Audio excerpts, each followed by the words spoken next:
आधों में आधा जल और आधा छोड़ दे वायु के लिए।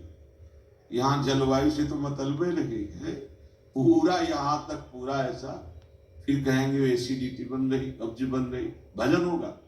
ये बहुत आवश्यक है, इसलिए हम इस विषय की चर्चा कर रहे हैं। आप लोग इस पर ध्यान दीजिए, नहीं दोगे तो आपका भजन नहीं बन पाएगा। और आगे सावधानी के लिए करें, आपको व्यायाम करना है। जैसे भजन के लिए नियम दिया था ना, सबको करना है, दंडवत के लिए नियम दिया था, ऐसे मान लीजिए 10 मिनट कर लीजिए आप व्यायाम, और 2-3 किलोमीटर पैदल चलिए। उपासक का चेहरा अग्नि ज्योतिमय, ज्योतिमय। ऐसा नहीं कि वो सांवला रंग है तो खिल नहीं पा रहा, नहीं, ब्रह्मचर्य और नियम, ऐसे कमल के फूल का जैसा चेहरा हो जाता है, उसका खिल जाता है चेहरा। मुख प्रसन्न तन तेज विराजा, कीनस रामचंद्र कर काजा। आधा अन्न और जो आधा बचा उसमें आधे में जल, 3 लीटर जल, और जो आधा बचा उसमें आधे में जल, 3 लीटर जल प्रत्येक शरीर को चाहिए ही चाहिए। उससे शरीर की गर्मी तेजाब लघुशंका से निकलती है और वो कब्ज तोड़ने में सहायक होता है।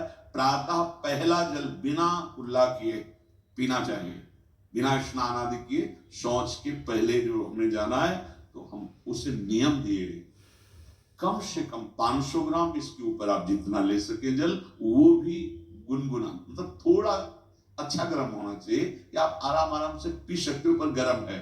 और वज्रासन में बैठ के, अभी देखो कब्ज नष्ट होती है कि नहीं, बहुत जिसकी कब्ज बन रही, रोज शाम के गर्म जल या गर्म दूध से बताया है कि आप 1 चम्मच छोटी हर पिसी हुई, 1 चम्मच इसबगोल की भूसी, महीनों लो, सालों लो, वो आपकी आंतों को परिपक्व करके फिर ऐसे कर देगा कि फिर आपको औषधि नहीं चाहिए। ये बहुत साधक के बचाव पक्ष की औषधि है। नहीं आप जैसे एकदम कोई ऐसा कड़ा चूर्ण ले तो आपके ब्रह्मचर्य पर घात हो जाएगा। ये तो सब अनुभव की बातें है। पूड़ी, कचौड़ी, सब्जी, परेठा, गरिष्ठ पदार्थ, और ये जितनी बाजार की चीजें, इनका सीधा कब्ज से संबंध होता है, सीधा ये कब्ज बनाएंगे। आप श्रम तो करते नहीं, घंटा 2 घंटा ऐसा श्रम, तो आपके अंग जो है उनमें पावर नहीं रहेगा और आप लादते चले जा रहे हैं। सब जरूर समय से खाना है, अगर आपको कब्ज हो रही तो छोड़ो, भोजन छोड़ो। अब ऐसी चीजें, पपीता है, फल है, आप कहोगे सत्संग बहुत जरूरी है ये, क्योंकि हम देख रहे हैं कैसे भजन करोगे आप लोग। पहली बात, स्वादहीन भोजन आपको महापुरुषों के मार्ग में आगे बढ़ा देगा। स्वादिष्ट भोजन आगे कदम नहीं बढ़ने देगा, ये लिख लो आप कागज में। जिसका भजन में आगे उन्नति करनी है तो भोजन नीरस होना चाहिए, तो भजन सरस, और अगर भोजन सरस तो लिख लो, वजन बढ़ेगा, भजन नहीं, वजन बढ़ेगा। बढ़ते चले जा रहे हैं, क्योंकि व्यायाम में किसी भी तरह की कोई ऐसी श्रम वाली क्रिया नहीं। पड़े रहना है तो बस सोने का मन करेगा, पड़े रहो। प्रार्थना है, अमूल्य जीवन है, अमूल्य कृपा हो गई है, इस रसेंद्री को संभालो। सब इंद्रियां तुम्हारे वश में हो, रसेंद्री वश में ना हो तो तुम जितेंद्री नहीं माने जाओगे।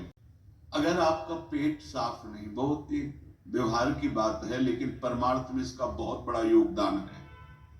अगर आपका पेट साफ नहीं तो भजन में मन नहीं लगेगा। आपका उदर विकार बना रहता है तो आप ब्रह्मचर्य नहीं रह सकते।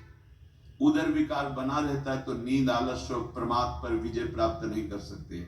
अगर उदर में ये कब्ज बनी रही तो कई रोगों का प्रादुर्भाव हो जाएगा, आप विक्षिप्त रहेंगे, अंदर से आपको एक अशांति सी है। एक कब्ज क्यों होती है?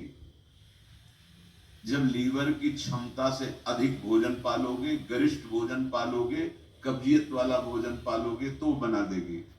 कोष सबसे कहते हैं नित्य व्यायाम जैसे भजन आवश्यक है वैसे आवश्यक है। 2-3 किलोमीटर चलना अत्यंत आवश्यक है, चाहे आप उसे अंग्रेजी में ट्रेडमिल है, हाँ ट्रेडमिल, उसमें दौड़ लो, उसमें चल लो, या भैया यहां से छड़ी उठाओ, एक रफ्तार में दौड़ती हुई जाओ केसी घाट में, यमुना जी को प्रणाम किया, फिर दौड़ते चले आओ। 20 मिनट का कार्य, थोड़ा सा व्यायाम करो, क्योंकि शरीर के अंगों को हलचल चाहिए, एक बार पसीना आना चाहिए। हमने मोटरसाइकिल स्टार्ट करने वालों को देखा है, जब उनको चलना होता तो पहले खड़े खड़े रेस में देते हैं ना, बस पे आराम से बैठे चल। एक बार 24 घंटे में इसको रेस में लाना है। अगर निद्रा पर विजय नहीं, प्रमाद पर विजय नहीं, तो साधना क्या करोगे? तमोगुण में फंसे रहो। अब पेट में कब्ज तो घोर तमोगुण रहेगा, घोर तमोगुण। स्वभाव नींद, आलस्य, प्रमाद, पाठ। आधो उदर अन्न सो भरे, आधा पेट भोजन करना चाहिए। आप 6 रोटी पा सकते हो तो 3 ही पाए, सच्ची बात मान लीजिए। आप लोगों को अनुभव इसलिए नहीं होता कि आपका हृदय भी पवित्र उस कोटि का नहीं है, नहीं तो एक कवल बता देगा। अगर सहज सरल भोजन पाओ, सात्विक, रोटी है, दाल है, सब्जी है, सलाद है, लाखों रुपया तुम बीमारी में खर्चा करवा रहे हो, फल सलाद ये नहीं पा सकते। अगर घर का बना हुआ पदार्थ शुद्ध हाथ का है, चलो भाई जैसा, लेकिन बाजार का होना चाहिए। ठीक है, बाहर हम बहुत साफ स्वच्छ बैठकर बेच रहे, लेकिन बनाने वाले कैसे, उनका भाव क्या है, उनकी पवित्रता क्या है।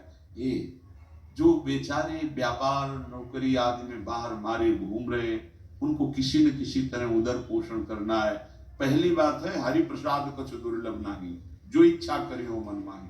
उसे ये ना समझे कि भगवान प्रसन्न होकर हमें दे रहे हैं। बच्चे हो, हट करोगे, खिलौना पकड़ा देंगे, खेलते रहो।